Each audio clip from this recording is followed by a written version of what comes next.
जय श्रीराम मंडळी। 22 जानेवारी 2024 म्हणजे सोमवारच्या दिवशी आपल्याला पुन्हा एकदा दिवाळी साजरा करण्याचा योग आलेला आहे। कारण अयोध्या येथे आपले प्रभू श्रीराम विराजमान झालेले आहेत आणि रामलल्ला मूर्तीची या दिवशी प्राण प्रतिष्ठा होणार आहे। नवीन राम मंदिराचे उद्घाटन होणार आहे। तर हा दिवस अतिशय आपल्यासाठी खूप आनंदाचा, खूप मोठा दिवस आहे, उत्साहाचा दिवस आहे। तर त्यामुळे या दिवशी आपल्याला काय काय करायचं आहे, आपण आपल्या पद्धतीने रामभक्ती कशी करायची किंवा रामपूजन घरच्या घरी आपण कसं करायचं आहे तेच मी तुम्हाला या व्हिडिओमध्ये सांगणार आहे। आणि या दिवशी आपल्याला काय काय करायचं आहे तेही तुम्हाला सर्व माहिती या व्हिडिओमधून मिळणार आहे। तर त्यासाठी व्हिडिओ शेवटपर्यंत बघा। सर्वप्रथम ज्या जागेवर मला पूजा करायची आहे तर ती जागा स्वच्छ करून त्या जागेवर मी रांगोळीने स्वस्तिक काढून घेतलेला आहे आणि त्या जागेवर पाट किंवा चौरंग मांडून घ्यायचा आहे आणि त्यावर आपल्याला लाल वस्त्र अंथरून घ्यायचं आहे किंवा जर तुमच्याकडे पिवळ्या रंगाचं वस्त्र असेल तर तेही तुम्ही अंथरू शकतात। तर आता बघा, या दिवशी आपल्याला रामज्योत लावायची आहे। तर त्यासाठी मी इथे पितळेचा दिवा घेतलेला आहे। तुम्ही चांदीचा मोठा मातीचा दिवा असेल तर तोही तुम्ही घेऊ शकतात आणि मातीचा जर घेत असाल तर तुम्ही नवीन कोरा असा दिवा असेल तर नक्की घ्या किंवा तुम्ही खरेदी देखील करू शकतात। तर बघा, आता इथे मी दिवा घेतलेला आहे, थोडा मोठाच घेतलेला आहे, म्हणजे आपल्याला 24 तास तरी दिवा चालू राहायला पाहिजे असा दिवा आपल्याला घ्यायचा आहे। आणि त्यानंतर मी बघा अशी मोठी वात घेतलेली आहे आणि आपल्याला 2 वाती मिळून 1 वात बनवायची आहे। तर अशी कापसाची वात घेतलेली आहे। या जागी तुम्ही जो आपण हाताला जो दोरा बांधतो पूजेसाठी, जो दोरा असतो त्याला कलावा म्हणतात, तर त्याचीही तुम्ही वात बनवून इथे तुम्ही दिव्यामध्ये टाकू शकतात। तर मी आता इथे कापसाची वात घेतलेली आहे आणि ती मी आता दिव्यामध्ये टाकून घेते। तर आधी सर्वप्रथम आपण दिवा तयार करून घेऊ आणि जर तुम्हाला तेलाचा दिवा लावायचा असेल तर तुम्ही तेलाचाही दिवा लावू शकतात आणि तेलाचा जर दिवा लावायचा असेल तर तुम्ही तिळाचं तेल वापरायचं आहे किंवा जे तुम्ही रोजच्या देवपूजेला वापरत असाल तर ते तेल घेतलं तरीही चालेल किंवा तुम्ही गाईचं शुद्ध तूप देखील इथे वापरू शकतात। गाईच्या तुपाचा दिवाही तुम्ही लावू शकतात। 22 जानेवारी 2024 हा अत्यंत शुभ आणि आनंदाचा दिवस आहे आपल्या सर्वांसाठी। 500 वर्षातून असा हा योग आहे आणि या दिवशी आपल्याला दिवाळी साजरी करायची आहे। आपले प्रभू श्रीराम अयोध्येत विराजमान झालेले आहेत आणि या दिवशी आपल्या सर्वांना आपलं घर स्वच्छ करायचं आहे, आपल्या सर्वांना नवीन कपडे घालायचे आहे, या आनंदात सर्वांना सहभागी व्हायचं आहे। आपल्या घरात गोडाधोडाचा स्वयंपाक करायचा आहे। त्यानंतर आपल्या घराबाहेर मुख्य प्रवेशद्वारावर आकाशकंदील, आंब्याचे फुलांचे तोरण लावायचे आहेत। पूर्ण घर आपलं दिव्यांनी सजवायचं आहे। खूप छान पद्धतीने आपण हा दिवस आपल्याला साजरा करायचा आहे आणि त्यानंतर सकाळी किंवा संध्याकाळी तुम्हाला जमेल त्यावेळेस तुम्ही रामपूजन करायचं आहे। दिवा तयार करून झाल्यानंतर मी इथे माता लक्ष्मीचा फोटो घेतलेला आहे। जर तुमच्याकडे मूर्ती असेल तर मूर्ती घ्या किंवा फोटो घ्या आणि तर मी इथे फुलाने पाणी शिंपडून घेतलेलं आहे आणि फोटो आपल्याला स्वच्छ पुसून घ्यायचा आहे। आणि जर तुमच्याकडे मूर्ती असेल तर मूर्ती तुम्ही म्हणजे पाण्याने अभिषेक करून घ्यायचा आहे मूर्तीचा। त्यानंतर इथे मी थोड्या अक्षता ठेवून घेते, म्हणजे अक्षतांचं आसन द्यायचं आहे। थोड्या फुले टाकून घेते आणि त्यावर आपल्याला फोटो ठेवायचा आहे माता लक्ष्मीचा।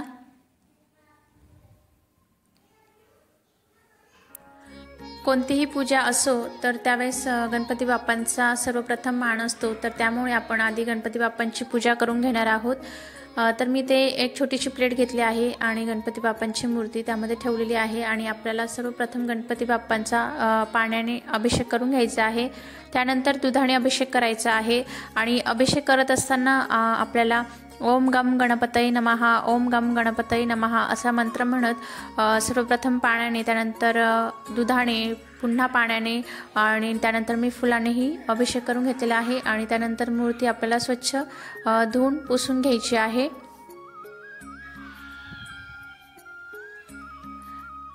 त्यानंतर गणपती बाप्पांची मूर्ती स्थापित करण्यासाठी मी इथे थोड्याशा अक्षता ठेवल्या आहेत, थोडे फुलंही ठेवायचे आहेत, म्हणजे फुलांचं किंवा अक्षतांचं आसन आपण द्यायचं आहे आणि त्यावर आपल्याला गणपती बाप्पांची मूर्ती ठेवायची आहे। आपल्याला भगवान रामांची पूजा करायची आहे। तर आता माझ्याकडे मूर्ती नाहीये, तर त्यामुळे मी इथे बाळकृष्णाची मूर्ती घेतली आहे। प्रत्येकाच्या देवघरात बाळकृष्णाची मूर्ती असेलच आणि बाळकृष्ण हे देखील भगवान विष्णूंचा अवतार होते आणि राम सुद्धा भगवान विष्णूंचा अवतार होते। तर त्यामुळे आपण बाळकृष्णाची पूजा करून घेणार। पूजा करण्यासाठी मी इथे छोटीशी प्लेट घेतलेली आहे। तर आपल्याला बाळकृष्णाचाही अभिषेक करून घ्यायचा आहे आणि जर तुमच्याकडे नवीन राममूर्ती असेल तर तुम्ही राममूर्तीचाही म्हणजे अभिषेक करून घ्यायचा आहे।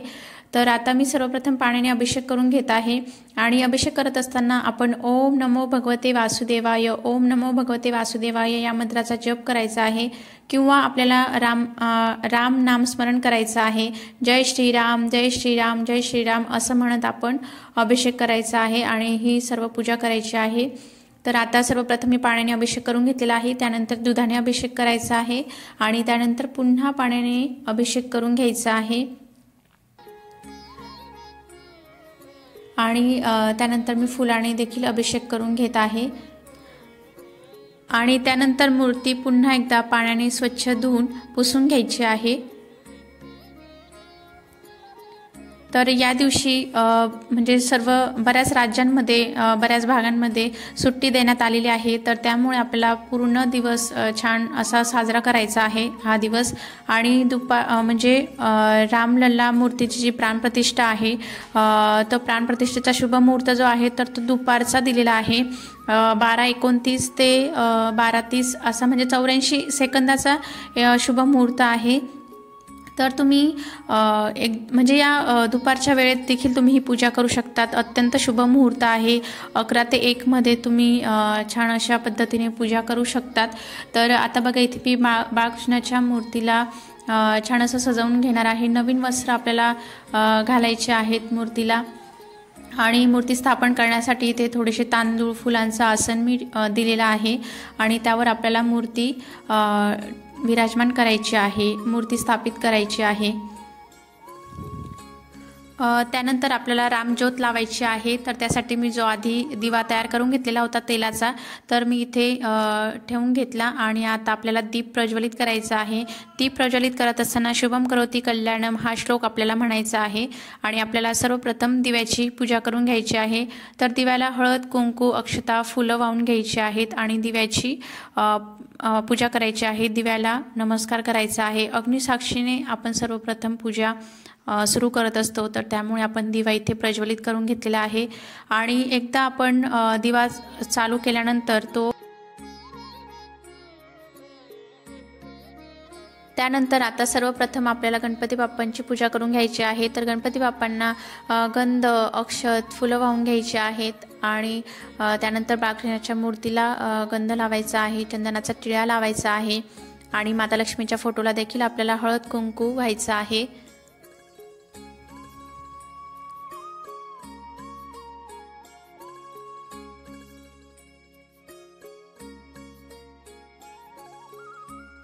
या पूजेमध्ये आपल्याला हनुमान चालीसा किंवा जे आपल्याकडे पूजेचे पुस्तक वगैरे असतील तर तेही आपण पूजेमध्ये ठेवू शकतो आणि त्या पुस्तकांचीही पूजा करायची आहे। तसेच या दिवशी आपल्याला रामरक्षा स्तोत्र, हनुमान स्तोत्र, हनुमान चालीसा, सुंदरकांड तर या सर्व मंत्रस्तोत्रांचं पठण करायचं आहे। संपूर्ण दिवस आपल्याला राम नाम जप करायचा आहे, रामस्मरण करायचं आहे। जवळपास आपल्या इथे कुठे मंदिरात कार्यक्रम असेल तर आपल्याला त्या कार्यक्रमामध्ये सहभागी व्हायचं आहे आणि सर्व या कार्यक्रमांचा किंवा या दिवसाचा आपण आनंद घ्यायचा आहे। त्याचप्रमाणे दुपारी 11 ते 1 या वेळेमध्ये आपल्याला टीव्हीवर लाईव्ह सर्व दाखवण्यात येणार आहे। राममूर्तीचं प्राणप्रतिष्ठा, राम मंदिराचं उद्घाटन जो काही कार्यक्रम असेल तर तो लाईव्ह दाखवण्यात येणार आहे आणि त्या कार्यक्रमाचं प्रक्षेपण आपण करायचं आहे। तर आता इथे बघा मी सर्व देवांना फुलं वाहून घेतलेली आहे आणि त्यानंतर मी इथे गणपती बाप्पासमोर फळांचा नैवेद्य दाखवलेला आहे आणि या दिवशी तुम्ही जे काही गोडाधोडाचा स्वयंपाक बनवणार असाल तर त्याचाही तुम्ही इथे नैवेद्य दाखवायचा आहे। तर मी आता इथे फळे आणि मिठाईचा नैवेद्य दाखवून घेत आहे।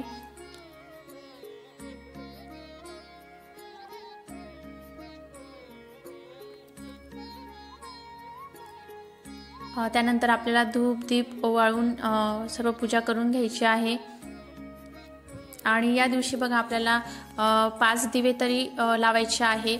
तुम्ही कितीही दिवे लावू शकतात दिव्यांच्या बाबतीत, तसं काहीच नाही, पण 5 पेक्षा तरी कमी लावायचे नाही। आणि 5 दिव्यांचं खूप महत्त्व असतं, तर या दिवशी 5 दिवे लावायला विसरू नका। 5 दिव्यांचा उपाय नक्की करा। तर ते काय करायचं आहे मी तुम्हाला सांगते। तर सर्वप्रथम आपल्याला म्हणजे मी 5 मातीचे दिवे घेतलेले आहेत। तुम्ही नवीन कोरे दिवे घेतलेले आहेत। जर तुमच्याकडे नसेल तर तुम्ही कणकेचे दिवेही बनवू शकतात।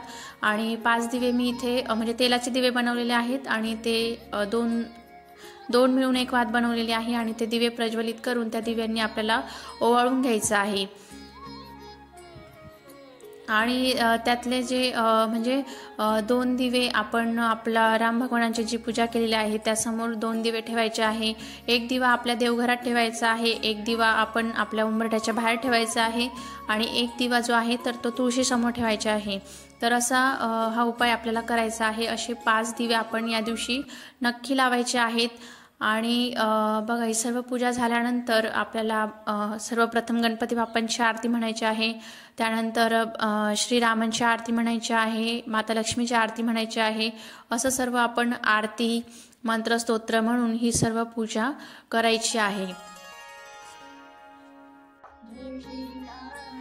त्यानंतर इथे मी जय श्रीराम असं रांगोळीने नाव काढून घेतलेलं आहे। याऐवजी तुम्ही तांदळाने किंवा पाटीवरही जय श्रीराम नाव काढून पूजेमध्ये ठेवून त्यांची पूजा करायची आहे।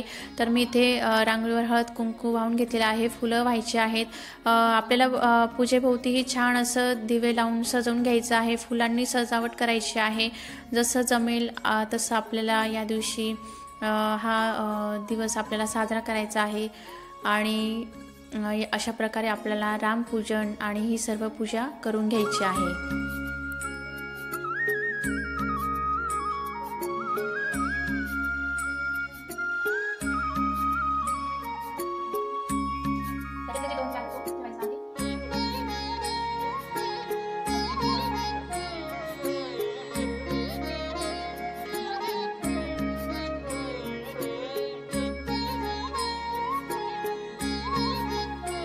तर भगवान विष्णूंच्या पूजेत तुळशीपत्र हे खूप महत्त्वाचे असतात आणि त्याशिवाय पूजा अपूर्ण मानली जाते। तर मी विसरली होती, तर सर्वात शेवटी मी ते तुळशीपत्र ही अर्पण करून घेतलेले आहे।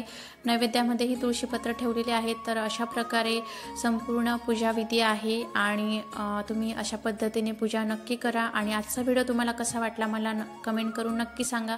व्हिडिओ आवडला असेल तर लाईक शेअर कमेंट करून चॅनलला सबस्क्राईब करा आणि कमेंटमध्ये सर्वांनी जय श्रीराम लिहायला विसरू नका।